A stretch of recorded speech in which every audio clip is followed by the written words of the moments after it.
student, my name is Charu Kejriwal and today I will teach you the motivation and its theories. So, firstly, what is motivation? So, we will start with the definition of motivation. If we talk about the definition of motivation, then motivation is a fundamental concept, psychological, that describes the process that derives from the individual to take action towards achieving goal. Motivation is something that pushes us towards the growth, that pushes us towards achieving our success in our life and to earning money and many more. So the motivation definitions says us that it encompasses the internal and external factor that stimulate. Motivation can be internal or external. We can self-motivated to us, or a external motivation factor is also works in the same way. So it's sustained behavior influencing the direction, intensity and persistence of those behaviors. So these are the definition of motivation. One more definition of motivation which will help you in exam also, that is motivation is the psychological and internal force that derives an individual to initiate, sustain and direct goal-oriented behavior. Motivation is such a thing that direct us to our goal, that help us to see our destinations where we have to go. That is called a motivation.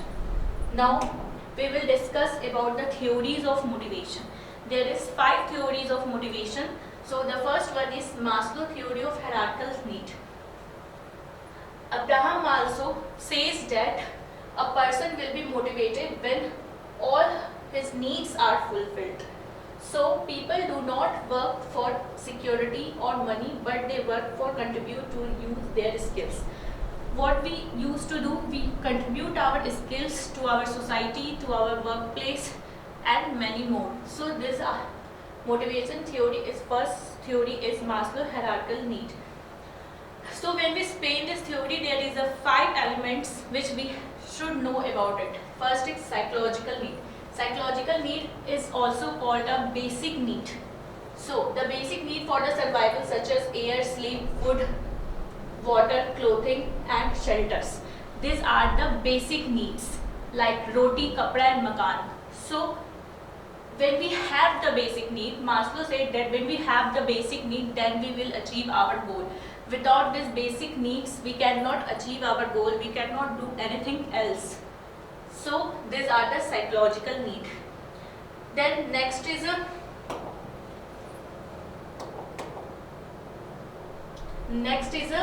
safety need.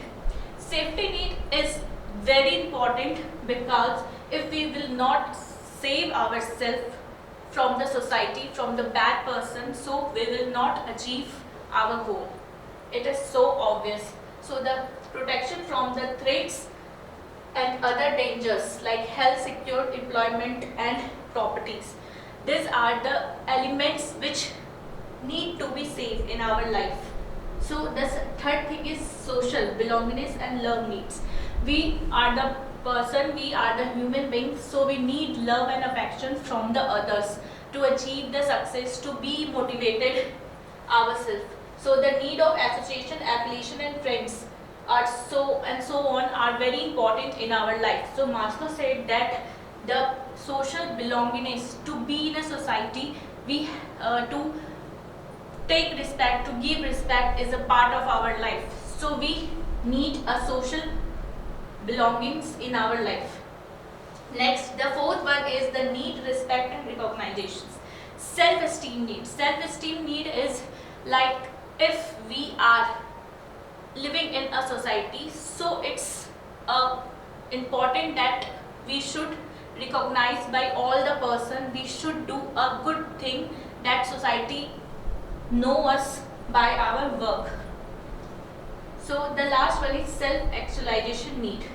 Self-actualization is something which are inner satisfactions, like the opportunity of personal development, learnings and creative challenging work. Self-actualization is the highest level of need to a human can aspire. Self-actualization when you have everything, when you are satisfied with your work, satisfied with your earning money and so many things like that.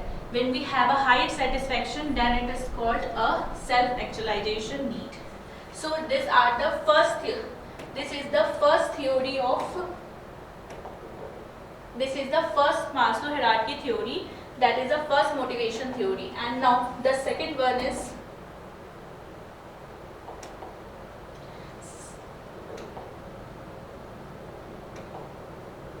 Second theory is Herzberg theory, that is given in 18 April 1923, January 2022. Friedrich Herzberg was American psychologist who came to famous for the motivation hygiene theory. It is also called a two-factor theory. So first is the motivational factor and second is a hygiene factor. Now we will explain it. Like factors that are related to the workplace satisfaction, they cover intrinsic needs such as achievement, recognitions and advancement.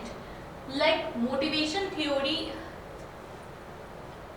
motivation factor says us that if the motivation factor is present in your workplace, that it will increase your motivation, that it will increase your satisfaction, it will increase your working environment. But when we talk about the hygiene factor, the factor that are not related to workplace satisfaction but must be present in a workplace in order to prevent dissatisfactions.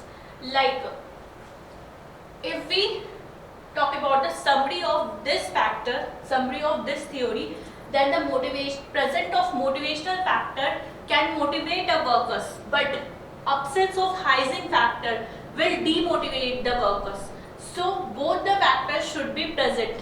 If the motivational factor is not present, then workers can work in a usual way. But the hygiene factor is present, then workers will be motivated and will work in a good way. Next factor is equity factor. Equity factor is something when we are putting the inputs and we are getting the outputs. That is called a equity theory. So equity theory involves, you can see in figures, that hours worked, experience, educations and work performance. These all are the elements which we are giving to our jobs, to our workplace, and what we achieve, like what we get, recognitions, promotions, salary and bonus. These are the outputs which we are getting.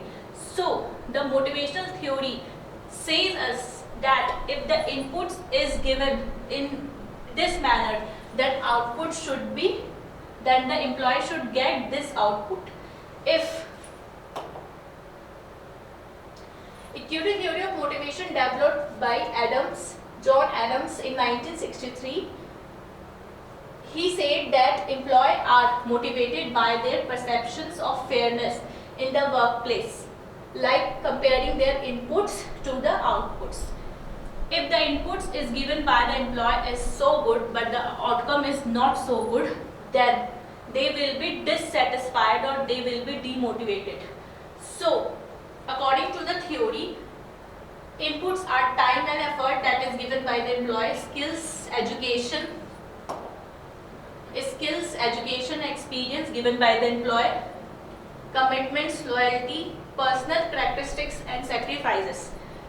We as an employee do so much of sacrifices for coming to our jobs. So these are the things which are inputs given by us to our work, and the outputs which we should get is salary, benefits, job security, recognitions, sense of achievements, responsibilities and opportunities to the promotion and advancement. So according to the theory, input should be equal to the output. That is called by the equity theory.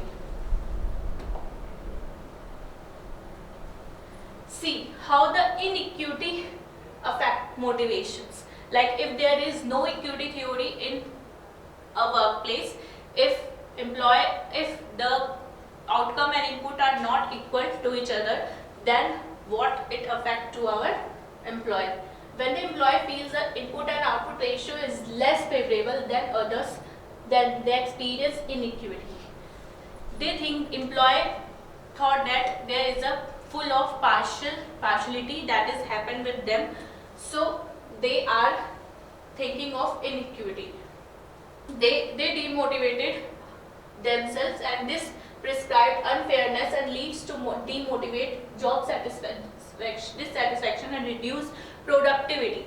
This affect directly to the productivity. So to restore sense of equity, employee might what they done after the dissatisfaction and demotivated and due to the inequity, they reduce inputs. They are not working in such a manner. They work but not productivity is generated. So sick or outcomes like ask for a raise of their benefits. They are asking their top management to raise their benefits, to raise their salary so that they can work more. Change their perceptions, rationalize that the situation isn't that bad. Change their reference. They can change their job, they can use multiple things to not to work. They get sick and there is more absentees in a workplace. So these are the reasons which will create the inequity, due to the inequity that affect so many workers and the productivity of organization. Now the next theory is theory X and theory Y. When we're talking about the theory X, then these are the peoples who are not motivated themselves, who are not good at work, who don't want to work in a proper way, and they are not like think good about the company. So who are they? Avoid work. Employee used to avoid work when they are in theory X and must be controlled. They control all the things that leads to them to not doing any work. Avoid responsibility. They used to avoid every rules and responsibility because they don't want to work. Seek security. Security is something they are ruling the company. They don't want to work. They are the peoples who are not self-motivated and says all to not to work. Next is theory Y. Theory Y person is self-motivated person. Work is natural. For them, works and their job is the priority. Next is self-directions. They know how to work, where to work, and also they know the direction and the goal, what they have to achieve, and they are doing a proper work on that particular directions. Then seek responsibility. They don't avoid the responsibility, they own the responsibility and work in well-mannered way.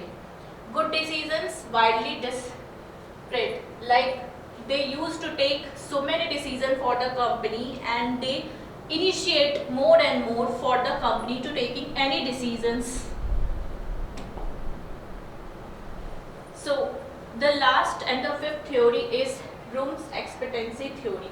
Theory is motivation theory by the Victor Room. They propose that individual's motivation is a result of interplay between the factors expectancy, instrumentality and balance. These are the three things which are included in this group expectancy theory. First is expectancy, second is balance, and third is instrumentality. So these three components of expectancy theory is like that. First, expectancy theory. This is the belief that the putting in effort will result to achieve the desired level of performance. For example, an employee might have low expectancy if they don't believe their efforts will lead to good performance to lack of training skills. Expectancy is something which we are giving to our workplace, which we are giving to our job. So as an employee, they think that if they expect low from the company, then the company will provide in that manner. So they need a training for working more. So the next is instrumentality. This believe that a certain level of performance will be result a desired rewards and outcomes. For example, employee might have low instrumentality if they believe that even the performance well, they won't necessarily receive the promotion. Some of the employee think that there is so many rewards and awards that is not given to the employee because they are of low performance. So this is called by the instrumentally. Last is balance. This is the value of important and individual places on the potential rewards. An employee might high expectations. Some of the employee think that if we are doing a good work, if we are contributing a good work to our skills to the job place, then we should get a award on something in outcomes. So these are the three things: expectancy, instrumentality, and balance. So these three things explain the Bloom expectancy theories. So today we explained the motivational theory. Now next topic will be discussed on the next lecture. Thank you so much.